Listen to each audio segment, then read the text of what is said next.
Piousness, piety, where do you see it?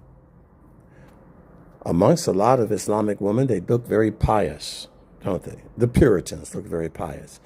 The Amish, the Mennonite, look very pious. The Hasidic people look very pious. Covered up, long dresses, right? A headscarf or a hijab, no makeup, clean, very humble looking. Can you look that way and be unholy? Of course. You see someone else, weaves and beads and bleeds and bleach and purple and yellow and everything and piercings and tattoos. Not a very holy look, is it? Most of the shoulders showing, cleavage showing, midriff showing, butt showing, everything. Looks horrible to the moral, to the pious, to the pure, to the conservative. It looks immoral to see a woman walk down the street that way, or a man. Is it possible that with all that piercing, with all that makeup and bleach and color, that person might be the first one to stop and help you on the side of a road or talk nicely to you? Of course it is. It happens. Is it possible the one without all of the color and bleach and wigs and makeup and piercings, covered from head to toe, is nasty, hateful? Of course it is. It happens.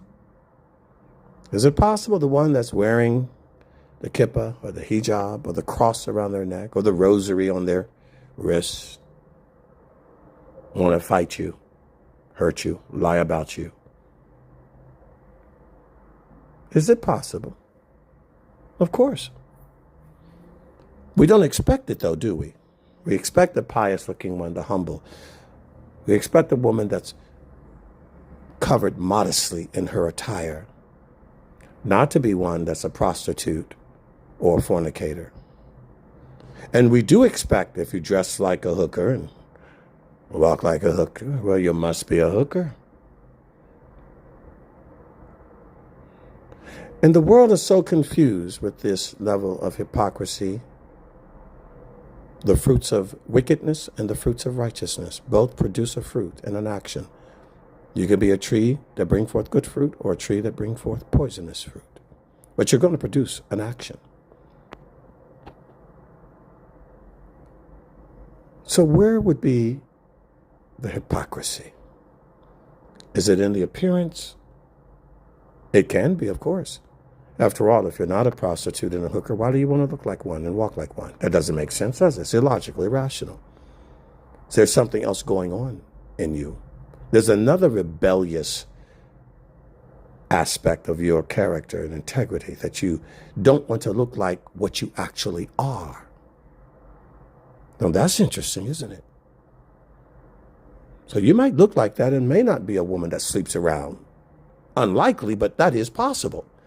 And you may look holy and pure and have a cross around your neck and a Bible in your hand or a Torah or a Siddur. And you might be the one that the rabbi is fooling with. Happens in churches all the time. Most of the preachers are having affairs with women in the street. It's usually the secretary in the church or the choir member or just a member and the audience and the congregation.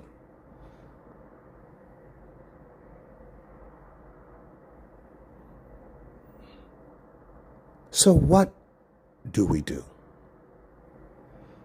We want the heart and mind to be in concert together, in sync. You want your words to be able to bear witness to your actions and your actions to bear witness to your words.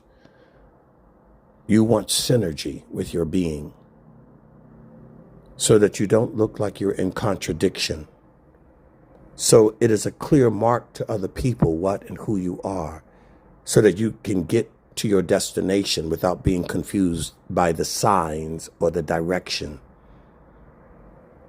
You want to be pure in that regard, dress like you believe. believe like you dress. Don't confuse yourself and confuse the world and confuse the message.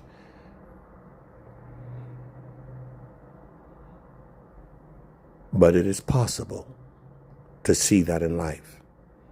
And when you do, you can address it with the one who's dressing like a prostitute, but not acting like one. You might want to sit down and talk to them and say, listen, you've got a purer heart than the people I go to church with, but let's make your outward appearance in sync and concert with your heart. Let's get some coherency and congruency here with what you believe and how you are perceived, as much as within your power to do so. Because you do judge a book by its cover, as you judge mostly any and everything. All you have is the first look, unless you are deeply discerning with the spirit of discernment. And then the spirit of discernment will teach you, well, sister, purity and holiness is not just some mystical, ethereal thing that floats in space, but it manifests in how you eat and how you dress. It should spill over in every aspect of your life. Instead of saying, you don't know my heart. No, but I can see the leaves on your tree. And how sad it is to have a pure heart and to be perceived as wicked. Why are you okay with that? What is your fascination with misleading people, wanting to give them a different impression of what and who you are?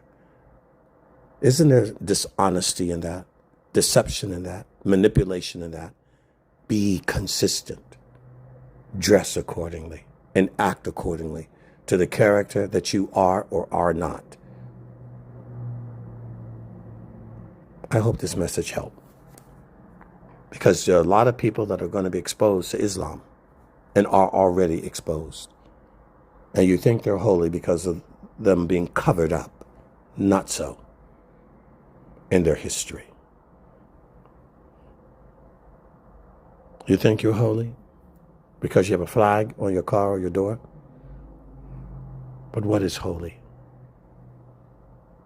Is it to be set apart according to God's will?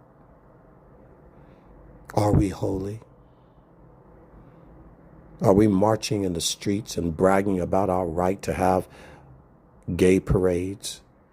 Do we celebrate men marrying men and women marrying women and call it freedom and look how far we've come? Do we encourage women and sisters to believe that feminism is the right to kill an unborn baby for whatever reason? My choice, my body. Evil at its height. It's so easy to point the finger at Hamas, isn't it? Or the fentanyl people in Mexico and Venezuela, isn't it?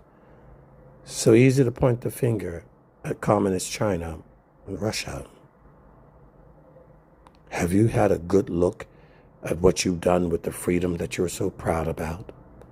And how you use that freedom to mock God and blaspheme his word and his Torah, to not raise your children, to fight with your husband and your wives, to chase the mammon of this world, to live your life for hedonism, revel in it, and then take God from his holy throne and attach him to it, to make it about your buildings that you call churches where you go, to take God from his holiness and make him trendy and a fashion statement for special effects to lure people, manipulate them by emotions, strobe lights, music, positive thinking. Is it about God making you feel good, giving you the ambitions of your lustly worldly dreams, or fulfilling the one that he has given you, his dream and ambition, desire for you, his will for you? Which one's holy? Take a good look at yourself. Judge accordingly and act accordingly.